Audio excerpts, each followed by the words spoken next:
uh, if everyone tries and keeps their microphones on mute while they're not talking, if you want to make a contribution, please click on your remote hands up function and I'll try and take you in. In general, please be patient with me. I'm more used to Zoom, but I'm sure together we'll muddle through. Just to say, I don't plan to have a fire alarm test in my kitchen today. So if you do hear anything, you're on your own. So please take it seriously and deal with it. And Gordon can maybe give you a bit of advice about how you deal with that. Unless there's any other preliminary matters, we'll move on to welcome and apologies. Just to say that just one final preliminary matter to remind you all that this meeting is being recorded and will be available on the Council's YouTube channel later. In terms of apologies that have been notified to me, we have Margaret Cook from Perth College and Gordon Binney from Police Scotland. Is there anyone else? Yes, Chair. We also have apologies from Councillor Parrott and Moira Cambridge from DWP. Okay, thanks very much, Kirsten. Just while we're on in terms of apologies, just to say, one person who's not with us today, who just retired last week, is Billy McClintock from the Fire and Rescue Service. Most of you, or all of you, will know Billy as a great contributor to the community planning process here in Perth and Kinross over the years, particularly in relation to the work that he did supporting the locality working. So just to say, I'd like it, I'm sure you'd agree that we would like that to be minuted in terms of passing on our gratitude and best wishes and wishing Billy all the best. I think, Gordon, you wanted to come in and say something. Thank you, Chair. No, I'll make sure I'll pass all your best wishes on to Billy, and it's just to make all members aware that Ewan Baird will be replacing Billy. Ewan is an experienced officer. He has just come back from working with the National Prevention and Protection Directorate. He spent also a number of his earlier years both in Perth and Kinross working under me doing the prevention role, and also prior to that he was a station commander in the Perth and Kinross area. So he knows the area well. He should be able to hit the ground running, and I'm sure many of you will already know Ewan. So if there's anything we can do between Billy's retirement and Ewan picking up the reins fully, please just give me a shout. Okay, thanks very much, Gordon. We'll welcome you into meetings as we go forward. We'll move on then to declarations of interest. Don't anticipate any. Thank you very much. Move on to the minute of the meeting of the Partnership Board that took place on the 7th of July.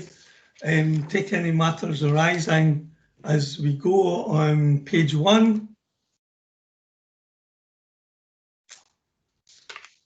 Page 2, I have just to note in terms of item 4 that we discussed at the last meeting with regards to recovery and renewal.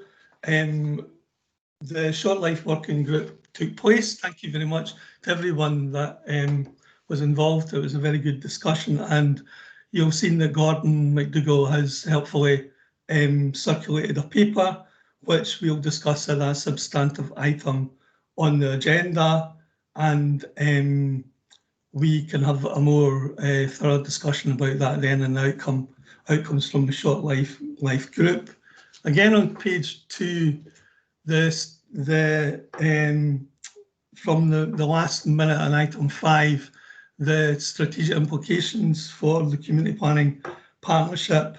We'll be having the item on the Perth and Kinross offer later, which we would at that time be able to discuss the overall priorities and futures we go, taking into account the paper from Gordon and the presentation that we're about to get from Claire. Gordon, you want to come in? Or is your hand just still up, Gordon Pride? Apologies, it was my hand just still up. Okay, no problem at all. So any other matters arising on page 2 of the minute from last meeting?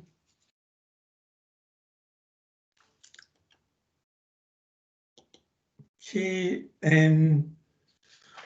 so we'll move on to the substantive agenda then, and at this time I'll pass on, unless there's no other contributions, I'll pass on to Gordon McDougall, who will present the report from the Short Life Working Group, and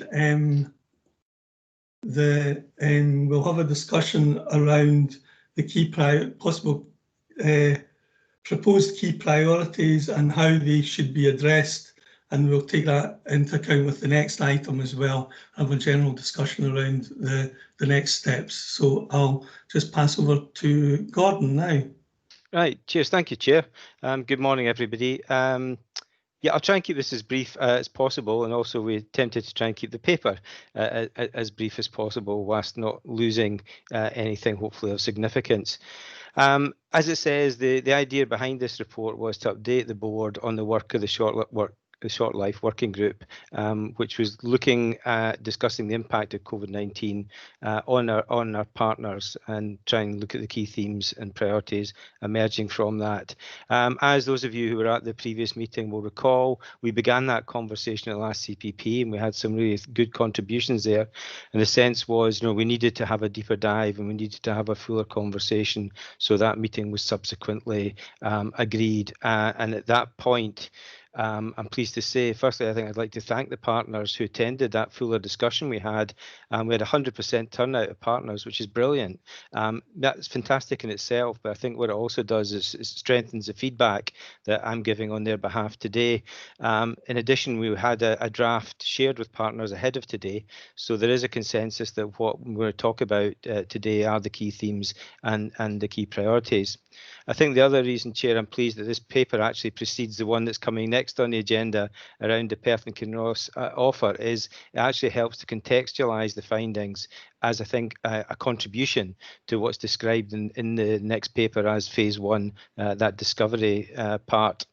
There clearly is a lot of data collected as part of that exercise, and I hope that these findings will help shape and inform the content and approach to the formulation of the offer. As part of the discussion then, at the meeting we had, we did start by exploring and agreeing the themes that emerged from the partner feedback. They're identified here. The themes, I think, were very well articulated on the day, and they'll be familiar to, I think, all of us, to be honest, so I'll just summarise them very briefly.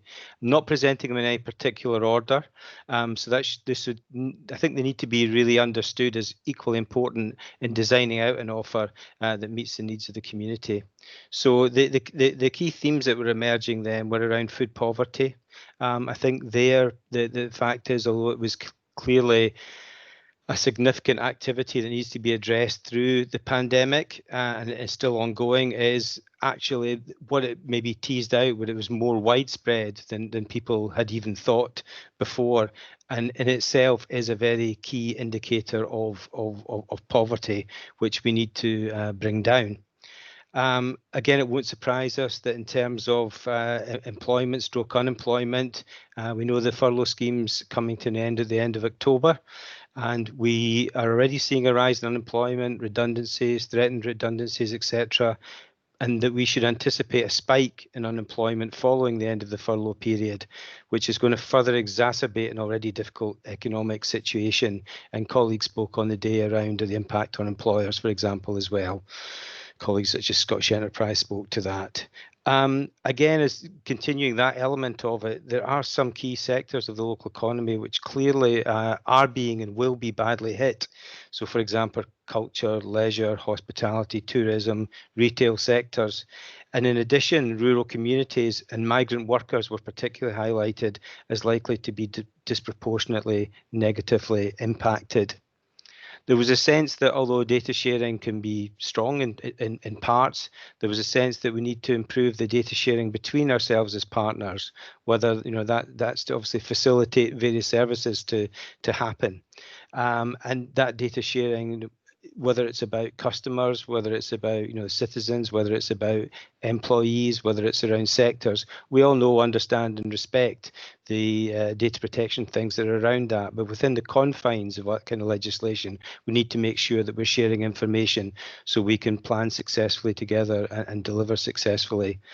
We talked quite a lot about disadvantaged groups, such as young people that are mentioned there, minority ethnic communities, migrant workers, and the fact that they're likely to be adversely impacted. But I'd like to pause for a minute, because I think a good point was made in the feedback as well, that we've got to be careful when we throw out the phrase disadvantaged groups. Well, actually, it's fairly critical. What we, I think, need to do in the next phase, so to speak, is get beneath that and really have a clear identity of what they are. There's so many groups that we could call disadvantaged, whether it is those that we've named, younger people who are more vulnerable perhaps because they lack experience or transitioning out of school or college or university. We talked about migrant workers, ethnic minorities, those with disabilities. So it's lump that into a kind of homogenous group, but I think we need to do more work to particularly look at which groups within that. Again, what we were finding as a theme was the ability to access information services and just to maintain that social contact with people is increasingly important, and especially the examples we got back from partners about where people were self-isolating, felt lonely, or had previously been shielding.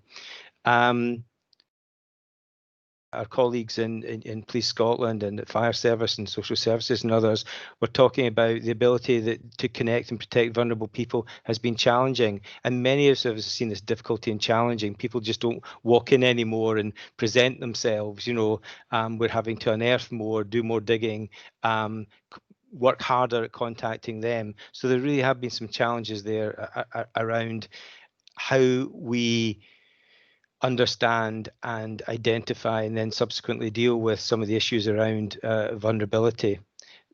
Clearly one that's came through in the conversation we had last time about the pandemic has highlighted and again exacerbated issues around personal resilience, how people are able to cope and communities are able to cope, and individual well-being. All organisations have reported an increase in mental health related issues. And finally, a theme that came up was what came up in our conversations several times was the example given of the work that was happening or just happened around the Two Sisters situation in Cooperangus, and how effective that had been and how people felt that was a superb example of effective partnership working. And there was a desire there to sort of try to tease out what the key characteristics of that successful partnership in the midst of a pandemic were, so we could understand, replicate that. And I believe that is being taken forward as a case study. So it was getting beneath, and I'm sure there'll be other case studies there, but it is trying to understand, so what were the characteristics? What were we able to act on so effectively in those inverted commas crisis situations that gave us such good results, and how can we then take those forward? The next stage then was to try to distill those into priorities, and again they're represented to you as equal parts of a whole. The interrelationship to the other is important. Again, it's encouraging to see that they resonate with many of those priorities that are referenced in the next paper on the offer. So that should help us firm up where we need to put our collective offers. Clearly, as you can see there around the priorities, they won't be a surprise. As I say, we've talked about them. This just gave us that opportunity to really home in and calibrate and ensure that that it was the correct the correct priorities. So they are around digital exclusion, connectivity, They are around poverty in its widest sense, around mental well-being, health and well-being, particularly about young people and the vulnerability of young people, whether they're looking for work, transitioning, whatever that may be. Again, protecting those most vulnerable people, including children, minority ethnic communities and migrant workers. We know that we have a high percentage in our area, and they have faced particular issues and continue to face particular issues. There were issues there around community participation and co-production of services. Many examples of where, again, that was beginning to work and work well. And again, how can we angle it and ensure, because we're all agreed at the same thing, this is not about us doing to other people. This is also about us creating the environment and conditions that allows people to not only do for themselves, but to co-design and co-deliver those services, and to look more closely at locality partnership working. And finally, I've referenced earlier on about the importance of data sharing within that. So to kind of conclude then, based on the information then that we gathered from the working group, certainly what we would do is recommend to the board chair that we adopt those priorities under the umbrella of the Perth and Kinross offer. We certainly, again, would recommend that the number of priorities which are included in the offer should be kept to a minimum. I mean, we struggled as well because there's lots of priorities, but we really need to drill down and ensure the jam is not spread too thin, and we're really getting we're hitting where the need is greatest, and really that we should keep those to a minimum and exclude things that really we could consider as business as usual. In all of our organisational individual lives, we're all delivering services, and many of us know and understand what those services are. You know, we will continue to deliver those. It's really what is different that we're trying to tease out, and that probably takes us so in terms then of asking the CPP board to consider these and the kind of so what question, where do we take these to? We understand clearly that we've got to identify particular actions that address those themes and address those priorities. And obviously we would recommend that those actions are drilled down further and understood. But for example, that would be for the board to decide whether it's through outcome delivery groups or whether any review of governance changes things, or again, as it's suggested in the offer, that there are 4 groups that look at it. But I guess our offer back to the group in the back of today is we are aware that we could drill down further on these actions, but we need guidance from the board as to what's the best way of doing that and incorporating it within the offer.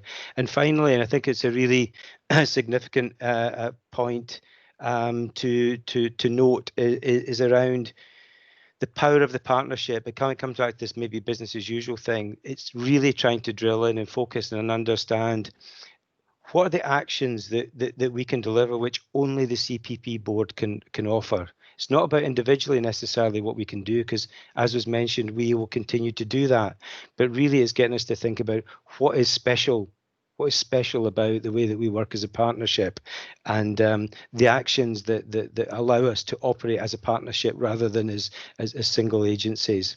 We've talked about the Two Sisters example, and clearly that would be something worth teasing out further. So I'll pause there, Chair.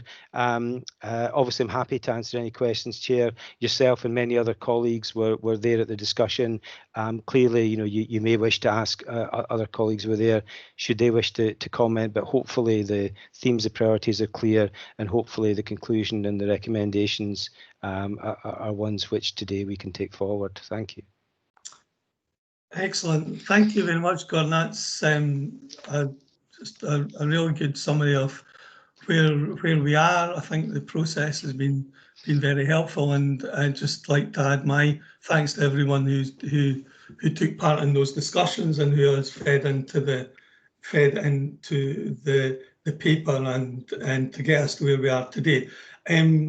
I'll take contributions in a moment. Just to summarise in terms of our conversation going forward, I suppose it's about the what in terms of those priorities. Are those things that resonate with everyone?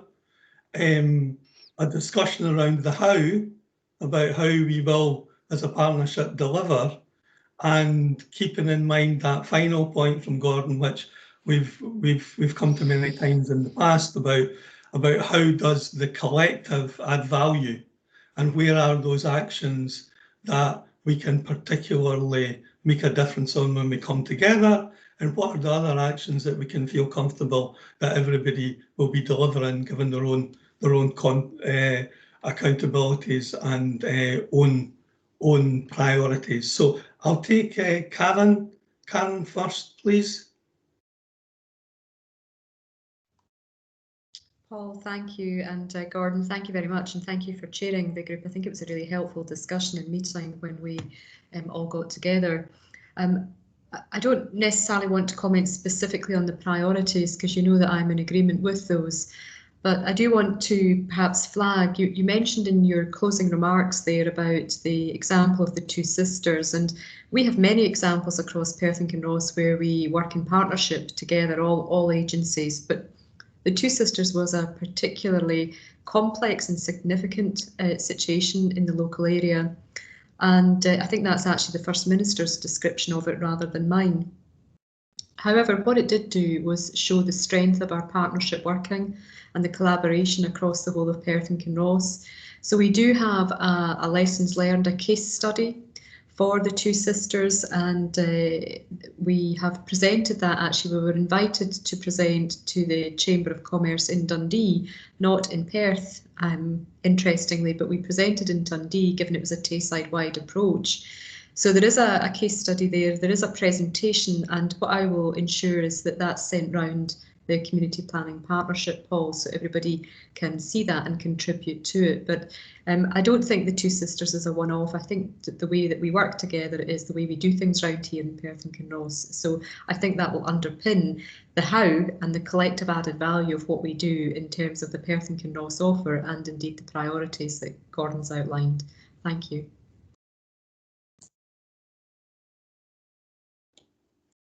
Thanks, Karen. Anyone else? Any contributions or questions for Gordon? I think got a comment from Bill there that I think just to probably say agree with Karen in terms of the outcomes around the excellent joint working that took place. And I think it's important to know what Karen says about it was a Tayside wide, and that what made Two Sisters quite unique at that time was because the other outbreaks in Aberdeen and in the west of Scotland were very locality based.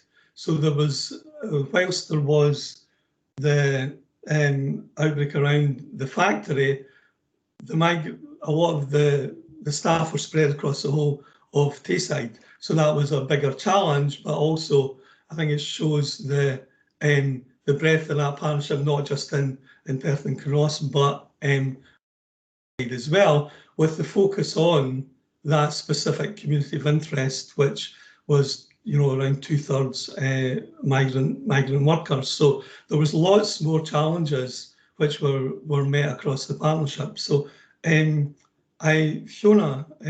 take you in now. Yes, thank you, Paul. I mean, I won't repeat the comments that have been made by Gordon and Karen about the value of Two Sisters and what we can learn from it in terms of the quality of partnership. I think that probably, without blowing our own trumpet, underline what we already knew about the quality of partnership relations. I do think the real power of the Two Sisters case study is actually a bit deeper than that, and it's about how it was community planning in action.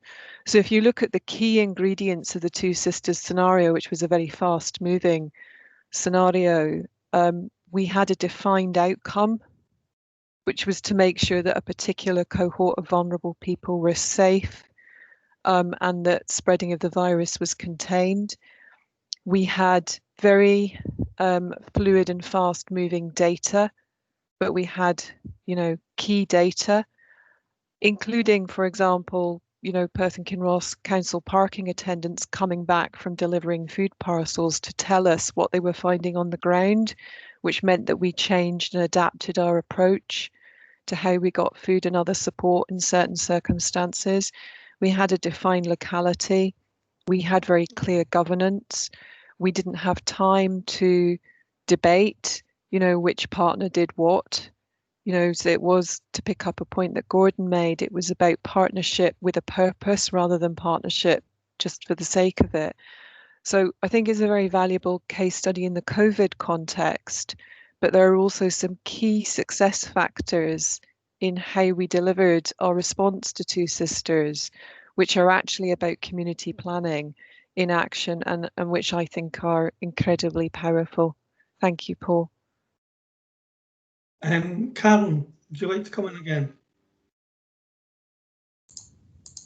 Paul, thank you. I was actually responding in the chat there in terms of a comment that Mark had asked around, are these priorities going to replace the ones for the community planning partnership? And my suggestion, if you are in agreement, is that we actually review the priorities for the partnership. I know we've got a 10-year plan in terms of our local outcome improvement plan, but I think now is a really good time to begin a process collaboratively and building on the strengths that we've developed over recent months and years to move towards having one plan. And you've heard me speak about having one plan for the whole of Perth and Kinross before, and that would pick up the priorities that Gordon set out, the Perth and Kinross offer, and indeed have absolute clarity on what we're trying to achieve for the citizens in our local area. Thanks, Paul.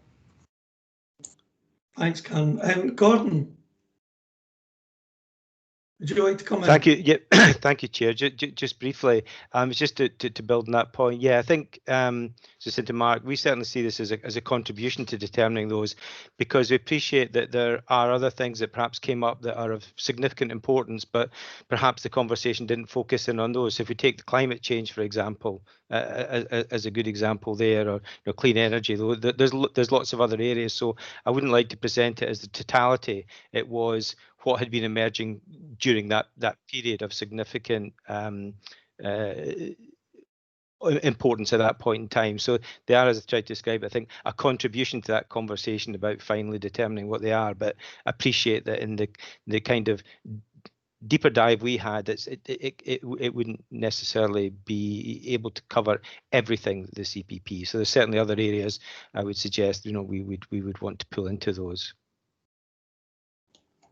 Thanks, Gordon. So I think, taking Karen's suggestion that we take into account the paper as discussed and presented by Gordon, we'll move on to the discussion about the Perth and Kinross offer with the focus that we're looking to bring the priorities together in something that we can all agree, and we'll then look to see how together we take those forward within one process. So I think, if you're agreeable, I think kind of quite neatly moves us on to the next agenda item. Thanking Gordon very much and thanking you all for your contributions, that we see how we take the priorities as identified into the discussion about the offer, and then in terms of how that reflects our ongoing strategic priorities as a partnership, and how these are reflected in the strategic documents, whether it be the LOIP or the single plan, whatever that shape that may take. So if you're all agreeable, thank you very much. I think that's been very helpful. We'll move on to item 5, and I think Claire is going to helpfully take us through the Perth and Kinross offer report. Yeah, thank you, Paul. Kirsten, could you please share the presentation?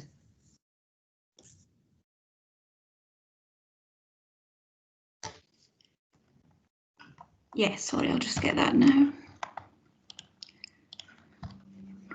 I think as Kirsten's finding that, I think what you'll find through the presentation, if any of you have had an opportunity to look at the papers that were circulated, there are many similarities in terms of the emerging themes and issues through the work that we've done in the paper that we took to council last week, and the presentation that Gordon's just given. So I think this probably dovetails quite nicely with Gordon's overview of the reflections and future priorities of the working group.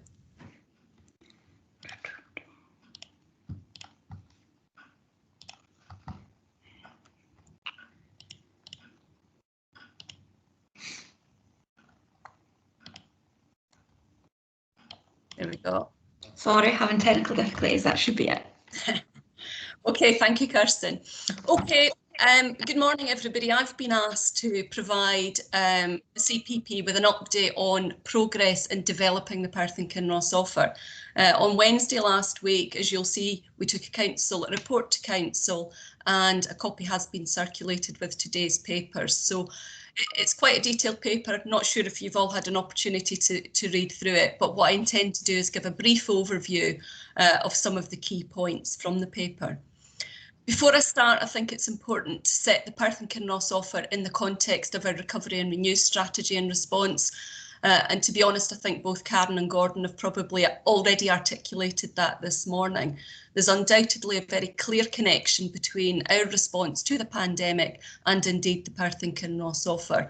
As we've discussed, I think, here on a number of occasions, the pandemic has evidenced communities and partners working together to support communities in a wide range of ways to really cope with the restrictions of lockdown and indeed the impact of COVID-19. So the Perth and Kinross offer is at the heart of the overall approach to recovery and renewal. It acknowledges that everybody has something to offer, and as the key driver for our recovery and renewal approach, the offer will ensure that we build on the recent progress and work more closely with citizens and communities to achieve that change in how services are co-created and delivered going forward. Could I have the next slide, please, Kirsten? Okay, so this slide 2, provides an overview of the 5 areas of work that we agreed at Council in December 2019 to support the delivery of the Perth and Kinross offer during the current year. And as you'll note from the report, although lockdown restrictions have obviously impacted on activity, we have made progress across all of these 5 areas. The report provides an interim summary of engagement feedback that will inform our emerging vision, key priorities and approach. So these will be collated with the report that Gordon's just described, and inform obviously our approach going forward to recovery and renewal. And what we also took to council was we sought agreement for the organisational development plan, again, that you'll see within the appendices of the report. So on the next few slides, I'm going to give a brief update on these 5 priority areas and connect them into the recovery and renewal work as we go. Okay, the next slide, please. So our first area of work for developing the offer is to build our vision. The CPP will recall that at the outset of a recovery and renewal journey, we agreed 3 main initial phases. I think at that point we described them as horizons. We've moved on with our language and we're calling them phases with short descriptors for each. So phase 1, Discover, that was between June and September. We set out to undertake a wide range of engagement activity to help us to better understand the impact of the pandemic. And as you'll see, we're now nearing the end of this first phase. And I must stress that although stakeholder engagement will be an ongoing iterative process, we're now in a position to consider the information gathered and start working towards phase 2, where we'll work together, we'll engage, we'll collaborate, work together as appropriate to really start to consider with our communities and the CPP, our emerging vision and our key priorities. So phase 2 very much is about vision and define. All of the qualitative and quantitative information that we've collated to date in phase 1 has been analysed, it's been considered with emerging themes and issues identified, and I'll provide a wee bit more detail on some of this information in the next few slides. So during phase 2, which we're stepping into now, so from now and until March, the approach that we will adopt will be one of challenge. We hope to hold a series of workshops and we want to have that discussion with you in terms of how we do that. Events and innovation opportunities for staff, elected members, key stakeholders and communities. And then obviously give some consideration to these emerging themes and issues to inform the development of our shared vision, the ongoing approach for the offer, and indeed potential new models of service delivery. And then what we hope to do is collectively agree a key set of assumptions regarding the new vision and approach for the offer, and this will overall inform our delivery plan and key milestones. And I think in terms of consideration as a CPP, I think we need to be mindful of Gordon's point in terms of the priorities and what the collective effort and impact of the CPP can really bring in terms of, you know, making a real difference going forward. So slide 4, please. Okay, so again, our second area of work for the offer was to create a communication and engagement plan. Now, a recovery and renewal communication and engagement plan was approved by Council in June. It acknowledged the need to engage and consult with our stakeholders. It sets out how we would engage, involve and listen to our staff, partners, communities, businesses and people, with the aim very much to understand how the pandemic has impacted on them, how it's affected their health, their well-being, their family, their community and their work, to understand what's worked well, but also to understand what perhaps hasn't worked quite so well, and inform how we recover and what we also need to stop, start and keep doing as we go forward. So the input of all groups will continue to be essential. It will be an iterative process and will help us to work effectively in collaboration across all groups.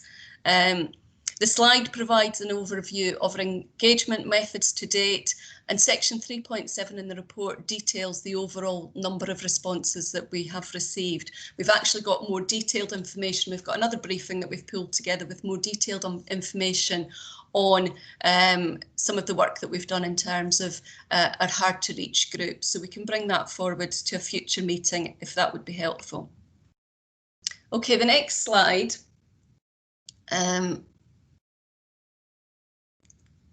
Okay, it gives an overview. The feedback that's been received today is summarised in Appendix 1 of the report. I would really stress that the report in the appendix is very much a high-level summary. What sits behind this are more detailed reports and analysis.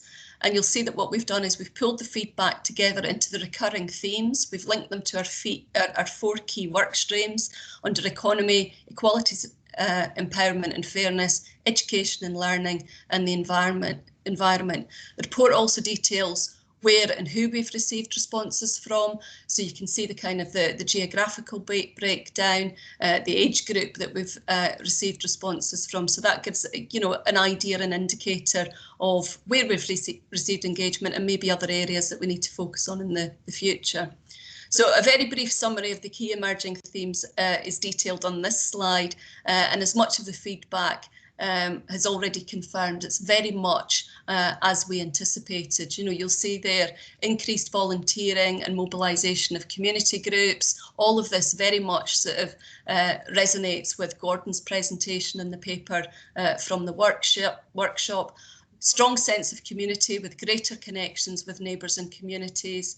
The provision of support to those who are most vulnerable, far greater use of technology, developing wider markets, more online sales and business diversification has been needed. Children obviously spending much more time with family when the full restrictions, the full lockdown was in place, and obviously having to learn in quite a different environment, much quieter roads, more people walking and cycling, and many communities taking on responsibility for maintenance of open spaces. So that's just a sense of, you know, a few of the areas, but obviously you'll see much more detail within the report. The next slide, please. So the feedback also re-emphasised or indeed restated the issues that have arisen or indeed been exacerbated as a result of COVID. I think we're all fully aware that many of these issues existed before, but what COVID certainly has done is worsened or certainly exacerbated the impact. So Comments regarding the impact of the pandemic on individuals and their families were very much dominated by comments that expressed quite negative sentiments related to missing friends, missing family, and isolation, mental health and anxiety. And as these restrictions continue, I was speaking with colleagues within the Health and Social Care Partnership. Certainly our access team are finding that, calls through to the access team rounding about mental health and anxiety continue to be frequent. So this is not something that is letting up at all from what we can understand. And I think, again, in stark contrast to that, responses around the pandemic certainly indicated very positively in terms of neighbourhood, community spirit, everybody kind of working together and connecting with their neighbours and working together to support each other. That was obviously very, very positive in terms of the feedback. So again, key issues you'll see on the slide: isolation, loneliness, mental well-being, decrease in households' income leading to poverty. Very much, again, I think as Gordon described there, very much round and about food poverty, fuel poverty, and indeed child poverty. So a lot more detail that sits behind that kind of one-liner there on the slide. Some real communication challenges for some groups, and I think Fiona articulated some of the communication challenges we had with Two Sisters, but that goes more widely across some of our other groups. A reduction in social activities, businesses folding, increased unemployment, digital connectivity issues, but also digital inclusion, digital exclusion issues as well, missed schooling, and the combination of homeschooling, caring and work responsibilities. So again, I think Gordon's point was very well made in terms of the interrelationship between many of these issues. I think is absolutely key. Many of the issues are impacting on each other, and I think that's something as we go forward that we certainly need to be aware of. So as I stated earlier, we now need to more fully consider these themes, the feedback that we've received, and really begin to shape that future joint vision and priorities in line with the offer, and very much obviously in line with what people need and what people want. Community engagement is central to the Perth and Kinross offer.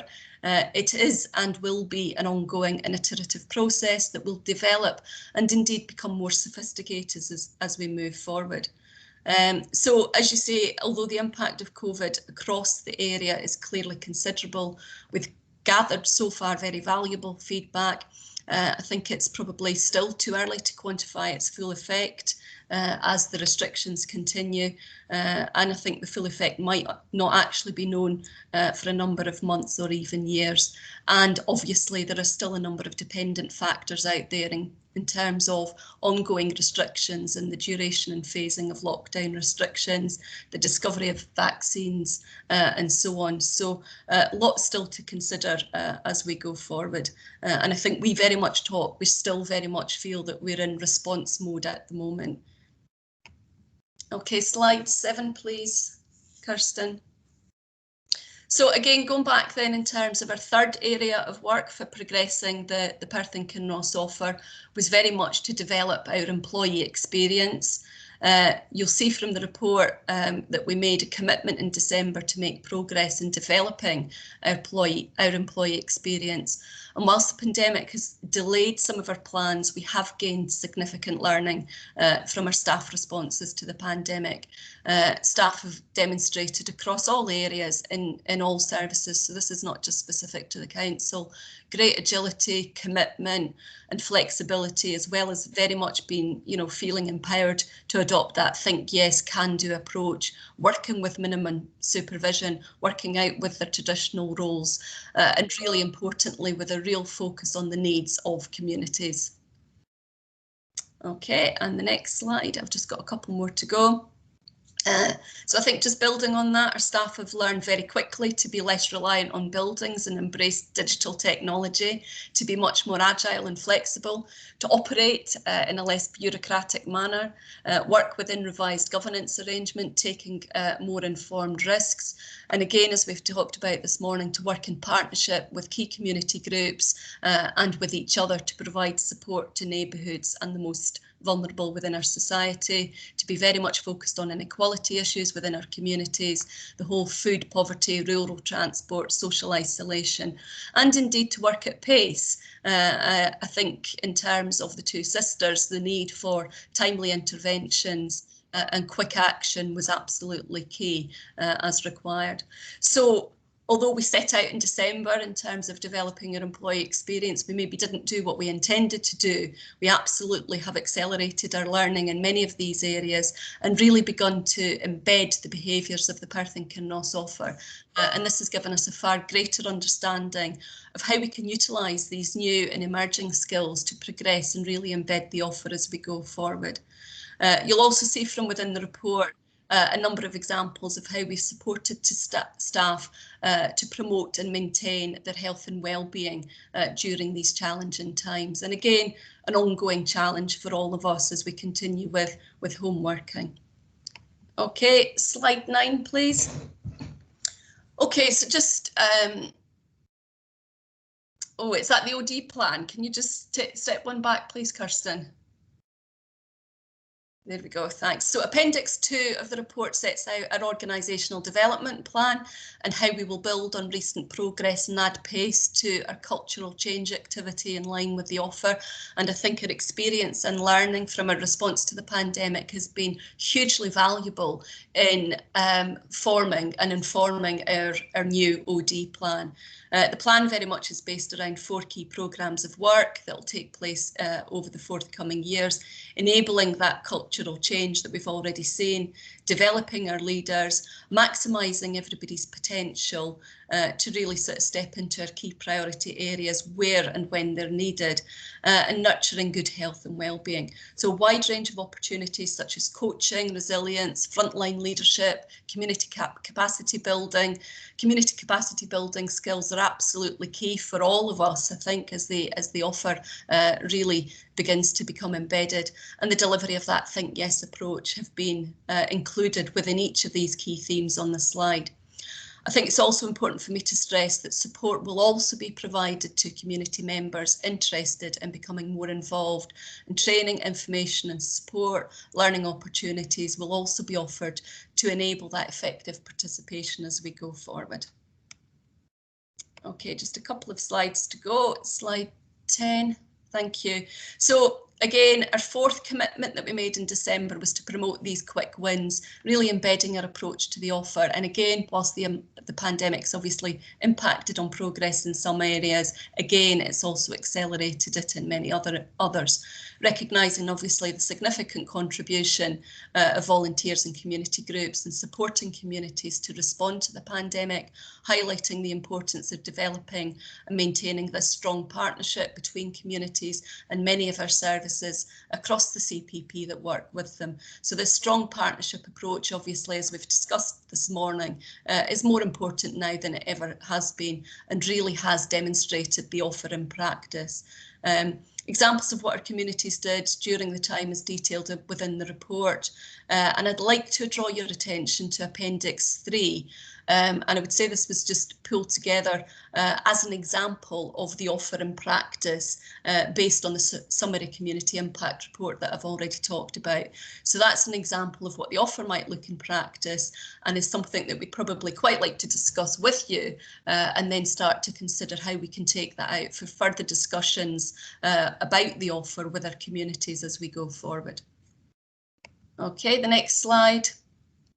Another quick slide in terms of some of our quick wins. So other ongoing activities detailed on the slide. We've had our very successful ward meetings where we've discussed the offer with attendees. At our next meetings, we want to discuss in more detail what the offer actually means to each community and how we can really work with communities to bring the offer to life. We started to prepare locality profiles, and these will also be used to inform the basis of discussions with communities about the issues affecting them and their priorities. We know that not one size fits all, and if we're very much talking about, that locality approach going forward, these locality profiles will start a very good starting point for us in terms of our discussions. We've soft launched our new Perth and Kinross offer webpage that provides details of what we mean by the offer, how to get involved, and examples of the offer in practice. Our newly formed staff points of view panel has got a focus on our internal staff offer and experience.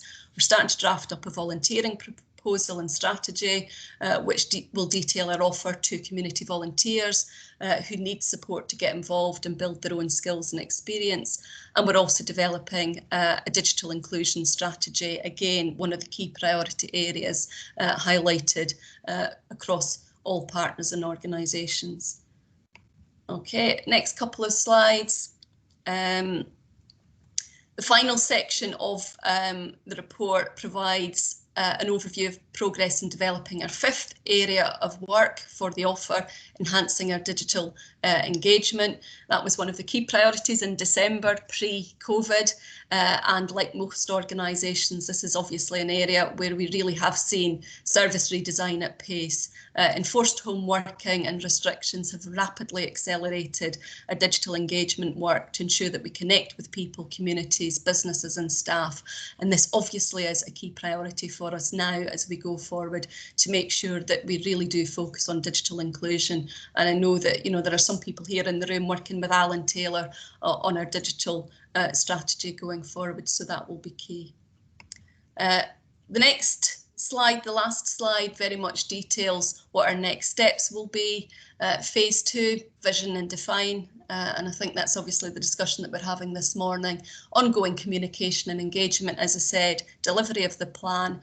As we all need to consider the ongoing financial and resource implications of the impacts of COVID, and also our intention to commence the governance review that we've perhaps talked about. So my final slide very much puts a question. Obviously, I think there'll probably be lots of discussion, but I think very much the question that has been posed this morning, and I think probably to add to that a few points that Karen, Gordon, and Paul have made in terms of, you know, what exactly are the priorities, what, the how, I think, as Paul described, and how does the collective CPP add value to these priorities as we go forward. So, and I think that activity that we probably now need to do is a bit more of a drill down into the discussions that we've had today to really start to sort of do some more detailed work on key priorities going forward. Thank you. Thanks, Kirsten. Thank you very much, Claire. That was excellent. A real good summary of what's so much information's been gathered and so much work has obviously been put into that. So thank you very much for that. I think, given I've noticed some interesting chat in terms of around where the priorities that we've been talking about as we build out of COVID and the existing longer term priorities sit in terms of what we've just heard and the discussion we've had today. And I think the lesson from that is that now's the time for us to be thinking about that and how we get a shared way forward around those priorities. I think maybe there was so much there, there's so much in the report. Maybe questions first for Claire.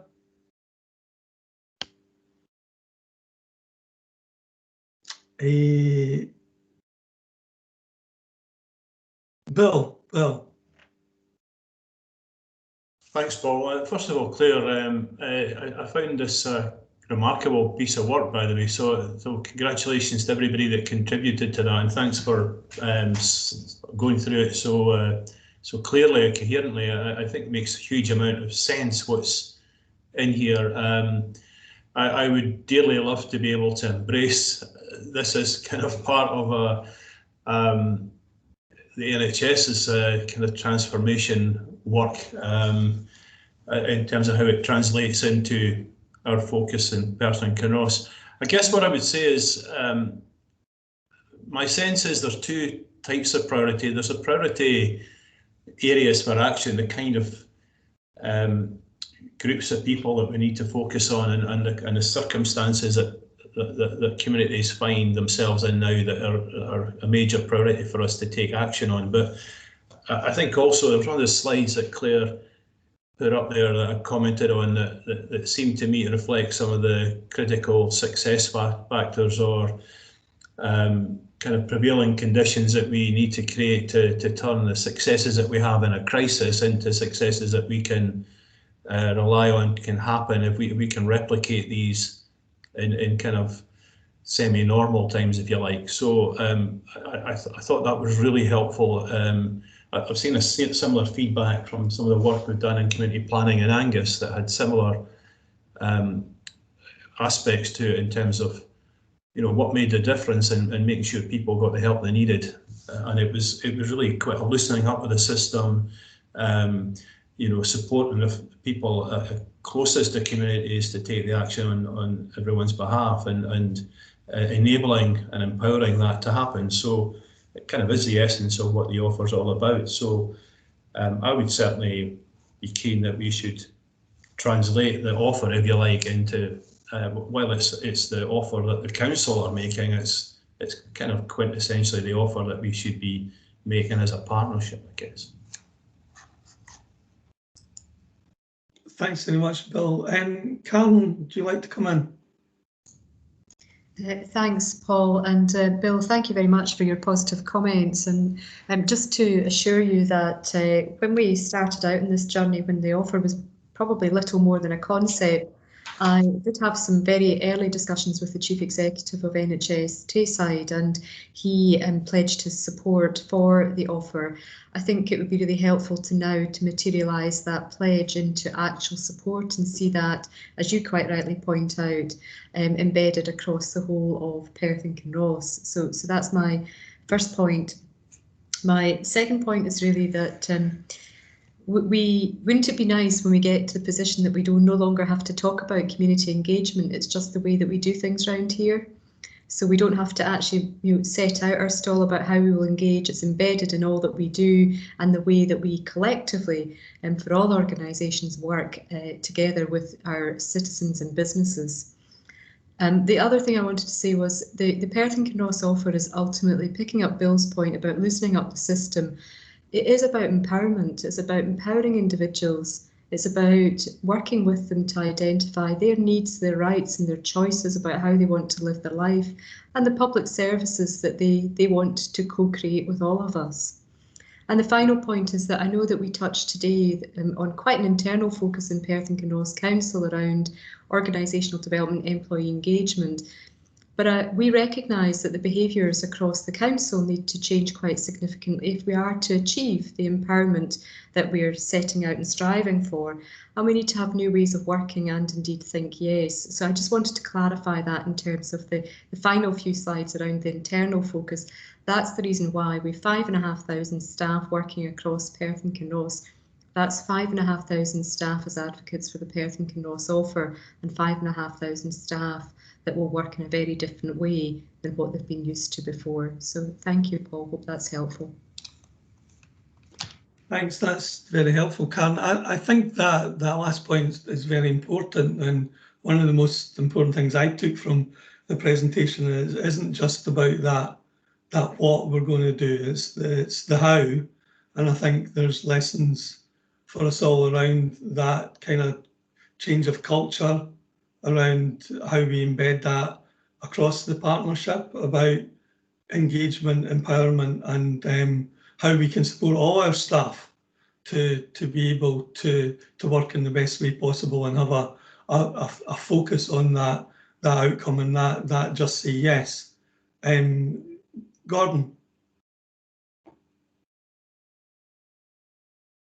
Okay, thank you, Chair. Yeah, no, again, Claire, thank you very much. I think that was really helpful.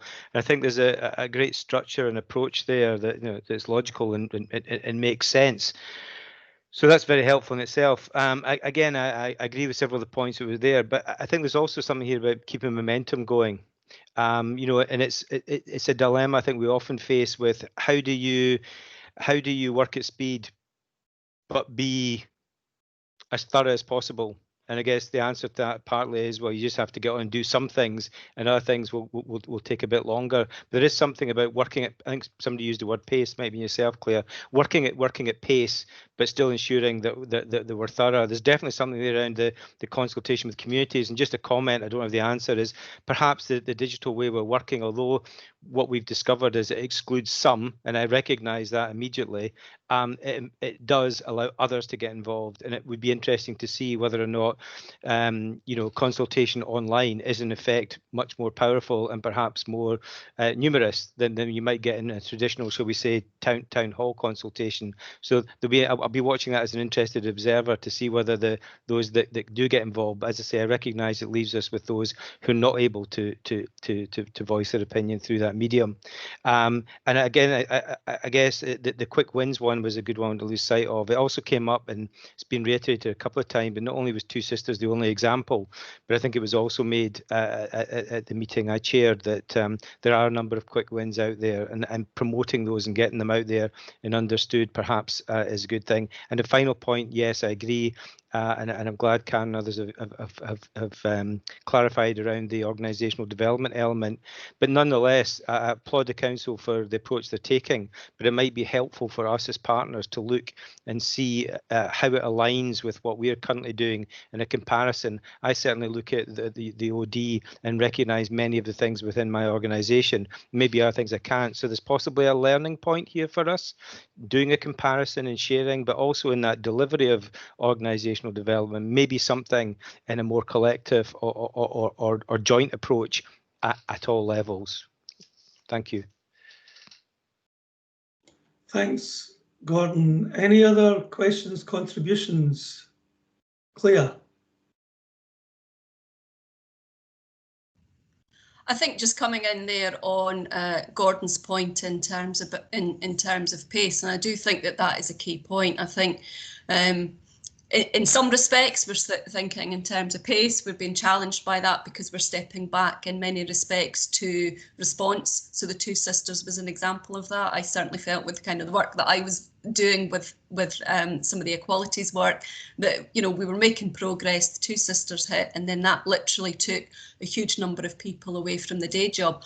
What that did give us, and I think that goes back to Bill's point, is it gave us real learning in terms of the Two Sisters, that community, some of the issues that they were facing, and gave us great insight that will really support us going forward in terms of the work that we're doing within localities and within our equalities and fairness work stream that we might never have had, and has really given us that great connection with that community, so that we will really be able to work with them as we go forward. But in terms of the pace as well, digital, we had a digital strategy and we literally, I think if we are starting to, have a bit of an assessment of that probably would have taken us a long time and a lot of investment to put in place and to deliver. We almost have done that overnight already. So that probably would have been 3 years in its delivery. And here we are, and I'm saying a number of months in, but very, very quickly, we were literally a number of weeks in, and that our digital strategy had been accelerated at significant pace. And indeed had some of our service redesign and processes and procedures been, redesigned at pace and handed, stepped into these new procedural arrangements very, very quickly. So I think that's absolutely key as we go forward to sort of continue with that learning and momentum as we go. Thanks, Claire. Fiona?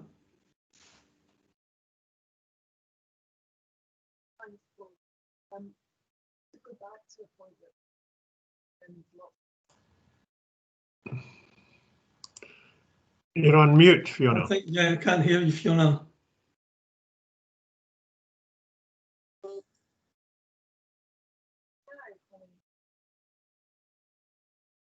It may just be a connection. Yeah, I think you've tailed away. Do you want to stick can you stick your contribution on chat or?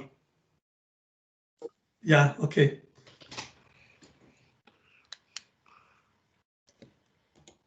Okay, let us know.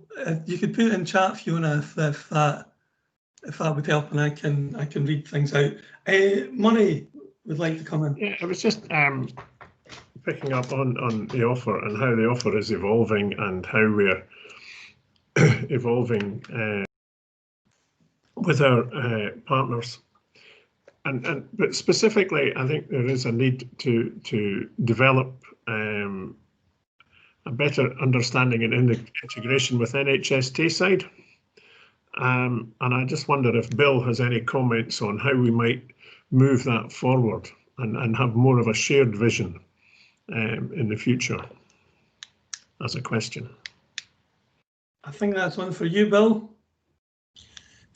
Yeah, thanks, Murray. That's probably where I was kind of heading to in my previous comment, really, and as Karen has said, it's helpful to know that some early conversations with chief executives, there is a strategic leadership group operating at the moment with the chief officers, chief executives from the various organisations and divisional commander, etc. And I wonder if, you know, if in the focus in Perth and Kinross, you know, we could find ways in which the Perth and Kinross offer can also be our, you know, focal point for local action, embracing the strategic plans for the community, for the Health and Social Care Partnership, rather.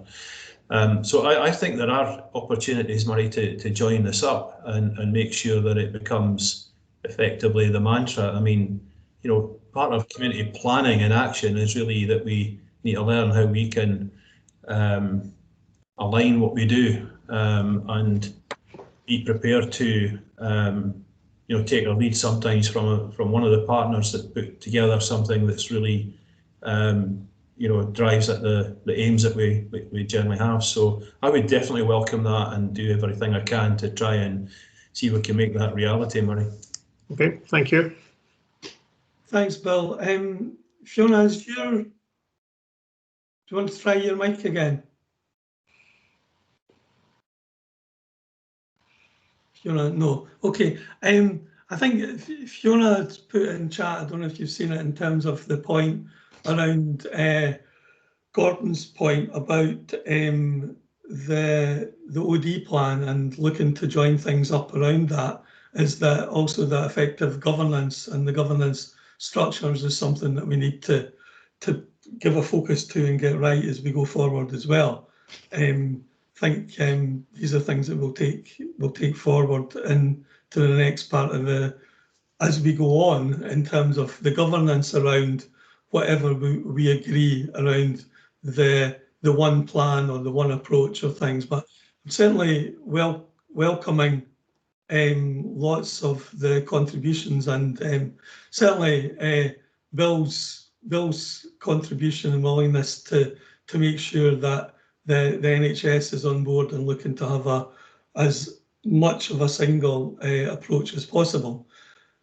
I wonder if the next part of the conversation is about what we do next as a partnership board, around how we take a lot of what we've heard in terms of the offer and the work that we've done as a partnership through the Short Life Working Group, and how we get a way through all the different information and all the things that we need to do, and what would be the next steps to make sense of that, and how we can identify those issues that and those priorities which are best delivered through a partnership approach, and what would be the next step to allow us to. It's about, I suppose, it's about how we get the best use of our collective response, our collective capacity that we have as a partnership, given everything that we need to do. So I welcome any contributions around next steps of what we do next. Karen. Thanks, Paul. I'm really pleased. I think that Claire and Lisa and Charlene have been meeting with both you and your team, Paul, in terms of PCAVs, but also with others. And I see that Bill's just put in the chat that Claire and Lisa are meeting with Bill next week. I actually wonder if there's a subgroup of the CPP that could maybe bring together the priorities that Gordon helpfully outlined earlier in terms of the bit of lesson learned that we've done, the Perth and Kinross offer, and really maybe begin to work together in terms of what the action plan is going to look like in each of the work streams around education and learning, equalities and fairness, economy, etc. So I think that might be a helpful way forward. And Claire, I know that's what you're doing at the moment anyway, but we might just extend that across all 4 key themes of the Perth and Kinross offer. Does that sound like a suggestion? Maybe we could have put in people from the respective organisations that could actually work this through, and Fiona, maybe David and yourself could help with this. That's just a suggestion. I think that's a very helpful suggestion. Can anyone want to comment on that? I'm seeing lots of nodding heads and agrees on the chat as well. Very timely. Claire? Yeah, absolutely, Karen. I think that's a good idea.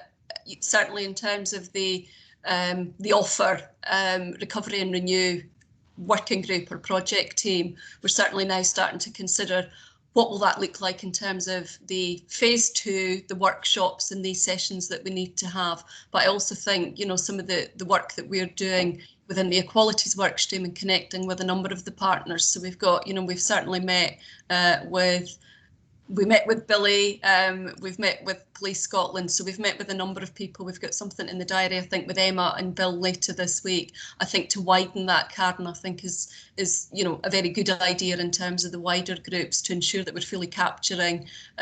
Certainly, I think Gordon's point in terms of the environment, so we can really form that kind of much wider picture for the future priorities for the CPP. I think that would be really helpful. So we'll take that on board and work with Fiona and David to progress that.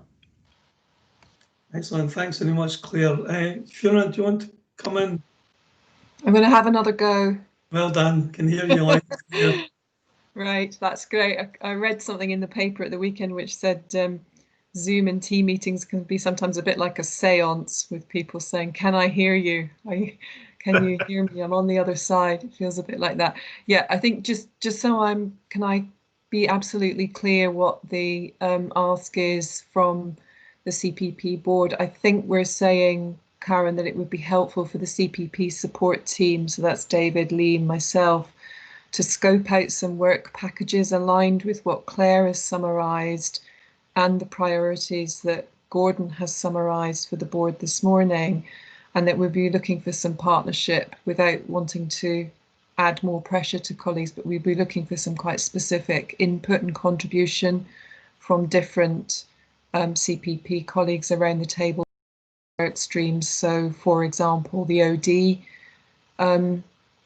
piece and the governance piece, the issues that have been identified around some of the specific inequalities that Gordon summarised, food poverty, new and emerging data and evidence about inequalities which were not on our radar 12 months ago but are absolutely on our radar now. Is that what it would be helpful? Is that what would be helpful from the board's perspective? Yeah, I think that would be helpful. Karen, do you want to comment on anything Fiona said? Yeah, I think that would be useful, I guess, in my true fashion, and my favourite word, as everybody knows, is pace. So I would really quite like to see us having, you know, clear action plans for, you know, what's equalities and fairness, what are the key actions in year 1, year 2, year 3, the same for economic well-being, etc. I'd really begin to pin those down so we can work together on who takes it forward, how do we take it forward. I think going back to the points you were making at the beginning, what we're going to do, how we're going to do it, and what's the collective added value, and what's the difference going to be? What difference will this make to people's lives across Perth and Kinross? So that's what I was really hoping to be able to get to in terms of working collaboratively across the CPP. And that in itself will begin to set out the one plan, because we'll be working together through all of these opportunities and indeed challenges. So thanks, Fiona, and thank you, Paul. Yeah, no, I think that's certainly something that I think we all can get behind. I think we all should get behind in terms of refining this as we go forward. So I think, you know, what's proposed is that we'll look to lay out those action plans in terms of those different areas, the different contributions that we can make as partners, and bring that together in some sort of action plan that would inform the different stages, 1, 2, 3 years as we go forward, and do that in a collective way. I think also, just while I'm talking, I think it would be quite helpful, and I think it's incumbent on us all as partners to take this conversation back into our own organisations, so that's not left, you know, with us having that site as a partnership, to be raising the profile, as you know, as Bill says, in terms of to get that ownership from the individual organisations and not just us. Excuse me, as board members having sight of the way forward, and get more and more people involved in this process as we go forward. Gordon. Thanks, Chair. Try and be brief. No, I think it's absolutely right and proper that the way we've approached it collectively around having, you know, a conversation and consulting on what are the right things to do. I'm just wondering though, sorry to bring up measurement, but at what point do we then introduce what are the right measures? And for example, I would imagine there are you know, key performance indicators that are already there that we have that are still valid within all this. So sorry to bring it down to a wee bit of process there, but once we've got the conversation, the consultation, the agreement, at what point will we look at the measures that we've already got and see which are still, perhaps some are still fit for purpose, perhaps some aren't? Yeah. Well, thanks, Gordon. In terms of the new actions, I would imagine, you know, when we're talking about how we're going to make a difference, we're excuse me, going to be clear about how we will know we'll make a difference as we go forward as well. But I think parallel to this process is we're going to be taking into account what is there at the moment and not just jettison everything that we have in terms of the strategic documents. Fiona.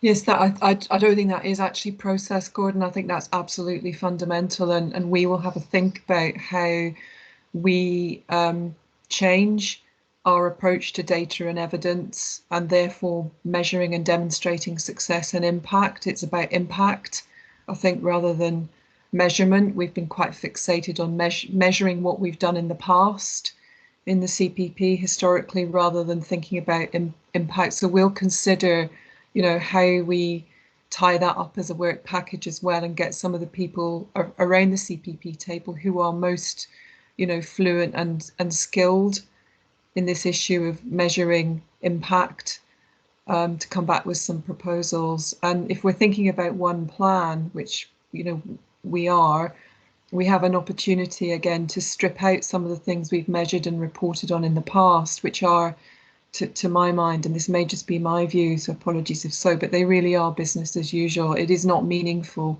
for the Community Planning Partnership to be reporting on, for example, how many smoke alarms have been installed in houses. What is meaningful is how much safer do people feel in their homes, and what is the partnership, the genuine partnership activity that is working to achieve that.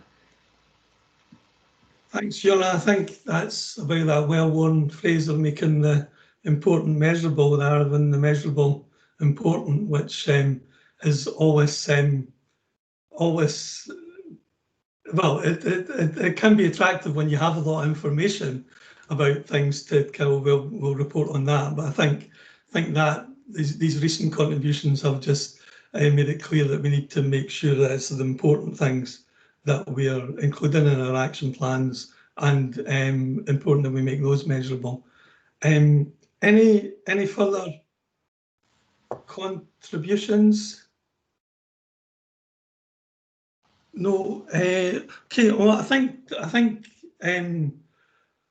to summarise, we're going to take the priorities identified in, for want of a better word, Gordon's paper. Gordon's summarised earlier the information that we've received from Claire in terms of the offer and look to break that down across the 4 priority themes of the offer and look at how across the community planning partnership we can contribute to those and try and distill that into an action plan which will be a milestone on the way towards that desired 1 plan, and those actions that we identify where we can all contribute. But also I think one of the key things I've taken from today is about, it's not just that what around the priorities, it's about those opportunities for the different ways of working in terms of a common culture and a common just say yes approach, and focusing on what we as a partnership can add value to. If that's a helpful summary, I'll ask for any comments on what I've just said, or whether we're happy to bring that conversation to a close and know that we'll all be contributing in the months in between the next meeting.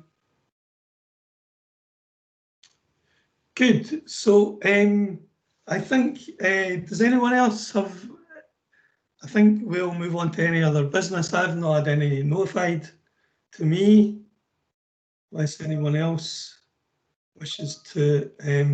I'm seeing support coming through in the chat for the way forward, so that's good. Paul, could I perhaps just say one final AOB, if you don't mind? Yeah, of course. And actually, David Stokoe's beat me to this, but Keith McNamara is moving on to become the Managing Director of Tayside Contracts, which is a delivery arm of the 3 councils in Tayside.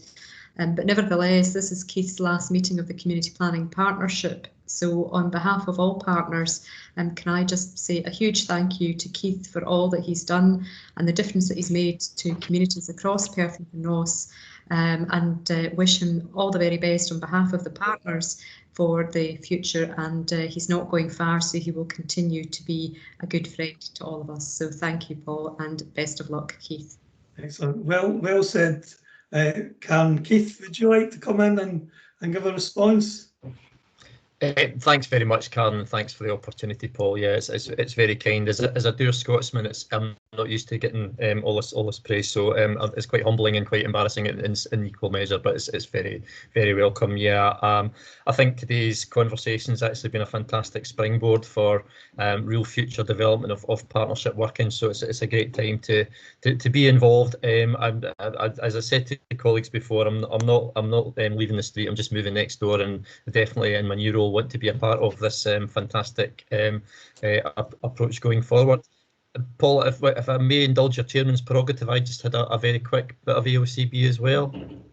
Yes. Yeah, it's obviously a lot of the focus today has been on recovery and renewal, and it's just maybe to raise the Community Planning Partnership's awareness to some work which has been done by the Tayside Local Resilience Partnership.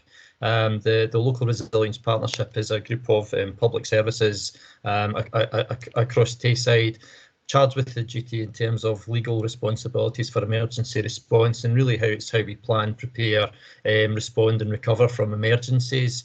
The Local Resilience Partnership is also looking at recovery and renewal. It has its own oversight group, so there's a lot of parallels with what we're hearing today and what's happening across Tayside. Obviously, the focus is a bit more in terms of emergency planning as opposed to some of the wider issues that we've been talking today. But I think there's a strength from maybe a kind of parallel approach with what we've heard today through cross Tayside working, and also getting recovery and renewal feedback from a wider range of public services that are part of the Local Resilience Partnership. So we've done a little bit of a briefing note for community planning partners, and if the CPP was minded to, we could share that with colleagues. We're just kind of completing that just to demonstrate what the parallel process is that's going on with the Local Resilience Partnership, and also maybe where we can share mutual learning in terms of taking things forward in terms of recovery and renewal. But also I think there's a lot to learn from this Perth and Kinross offer approach, which I think we'd like to gently translate into the work of the Local Resilience Partnership as well, Chair. So if you're happy with that, we can happily circulate that. Yeah, happy to circulate that, Keith. And I wish you all the very best in your new role, but I'm glad to hear that we're not losing you, particularly in terms of the work that you've led around community planning, but also the work on climate change, etc. So I'm glad that you're still going to be involved in terms of that. So so all the best for the future, and it'll be a joint future, I'm very sure. So thank you very much. Any other competent business? No. So I'll just thank you very much for your contributions today. Another real good meeting and conversation. We will have our next meeting as a CPP board on Friday, the 11th of December at 10 AM. And in the meantime, I look forward to all your contributions in terms of the different action groups that we're going to be setting up to take forward the important agenda that we discussed today. So thank you very much for your attendance and your contributions, and look forward to continuing working with you as we go forward. Thank you.